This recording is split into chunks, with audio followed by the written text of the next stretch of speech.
What have you been up to in the pandemic, sir, other than just doing a ton of work? But have you just been hanging out? What have you been up to, sir? It's such a weird, isn't that a weird question to ask people now? Because we all know in a way a version of what we're doing. I'm home, trying to stay active, learning. I mean, we all had to. I'm sure you had to very quickly scramble to learn how to be your own engineer, lighting guy, sound guy. Yes, have to do everything in your home, basically. Yes. Now you are a mobile production facility. Yes, sir. But not by choice, by necessity. Yes, sir. Just give me a light and a laptop, and I can make magic, Patton. That's all I need is a light and a laptop. I'm telling you, I spent all day yesterday. I got a new set of ring lights and a new microphone, and I was so excited. It was sad. I've become, you know what? This is how, old people tell stories about their lives. Yes. When they get to the point where, a trip to the CVS is exciting and you actually want to tell someone about it. And they're like, I don't care that you went to see it. No, but I left my house. I was in the car, and I drove. And when I put it's like, you're just excited to be outside. You haven't been outside in a long time. Exactly. Well, what about flipping around on TV throughout this time, being indoors and seeing something that you forgot you were in? Is there anything that's happened to you? Yeah, wait a minute. When did that happen? Oh, they were showing a movie one night called Observe and Report. It's a Seth Rogen movie. Okay. And I forgot that I was the toaster bun manager, and he shoves my head into a toaster oven at one point in the movie. I was like, how did I forget that Seth Rogen shoved my head into a toaster oven? I think I would remember that. That's a good question. That's a very good question. You'd think you would remember something like that. I don't. Wouldn't that burn itself into my head? I know.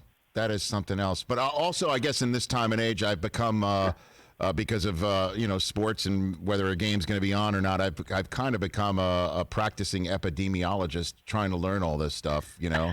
I never thought I would have to know about public health, to talk about whether a game's happening or not.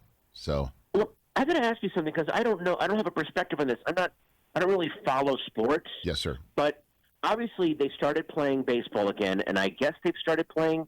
They played a season of NBA basketball. Yes, they did. They bubbled up in Disney World. Actually, Patton. They sent a whole bunch of people to Disney World. But what was it like for you as a sports fan watching games and it's empty stands or cutouts of people?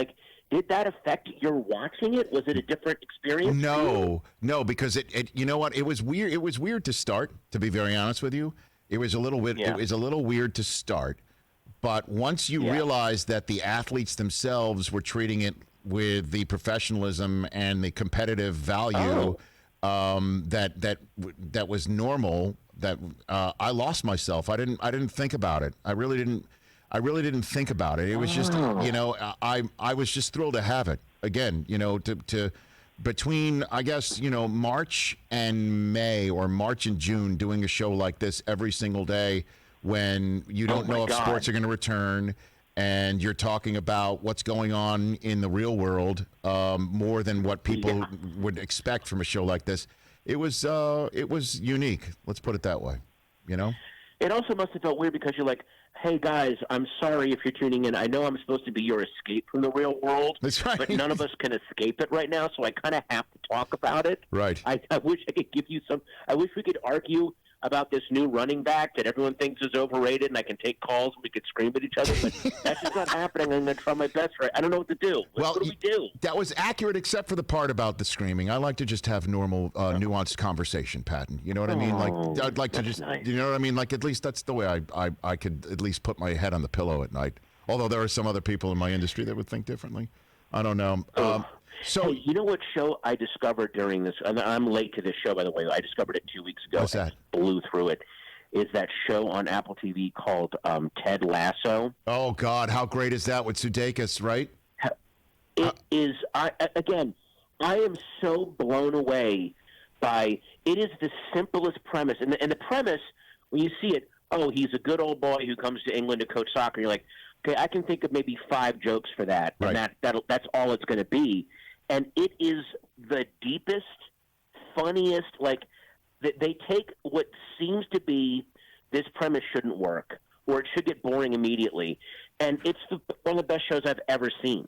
I've heard the same thing. My wife and I we're currently binging Schitt's Creek right now. We're trying to get through it. Oh well, our children don't go to sleep on time, and we're wiped out. And if we can watch one or two of them, we're lucky.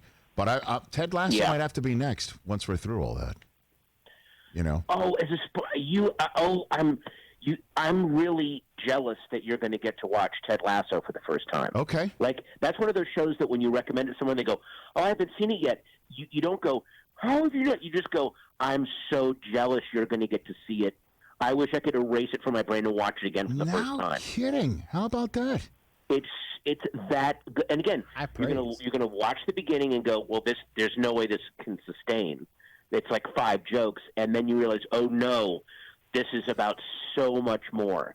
Hey, you watched all the way to the end. Thanks for that. Watch more right here.